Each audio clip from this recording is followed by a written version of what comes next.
વર્ષ 2023માં સુરતની એક મિત્ર થકી મુંબઈની 22 વર્ષીય યુવતી અંકલેશ્વરના જીન ફળિયા ખાતે રહેતા યુસુફ મહેતાનો પરિચયમાં આવી હતી।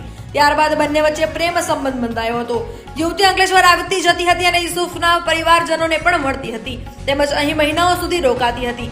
પ્રથમ વખત જીઆઈડીસી વિસ્તારની હોટલમાં રોકાયા બાદ બંને વચ્ચે શારીરિક સંબંધની શરૂઆત થઈ હતી અને ત્યારબાદ બંને પતિ પત્નીની જેમ રહેતા હતા।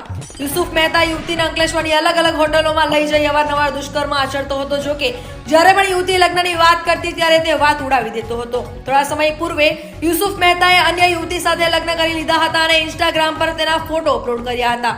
આ ફોટો જોતા જ યુવતી સામે યુસુફનો ભાંડો ફૂટી ગયો હતો। પ્રથમ વખત દુષ્કર્મ અંકલેશ્વર જીઆઈડીસી પોલીસ મથક વિસ્તારમાં આચર્યું હોવાથી જીઆઈડીસી પોલીસે ગુનો નોંધી ત્વરિત કાર્યવાહી કરી મુખ્ય આરોપી યુસુફ મહેતાની ધરપકડ કરી છે।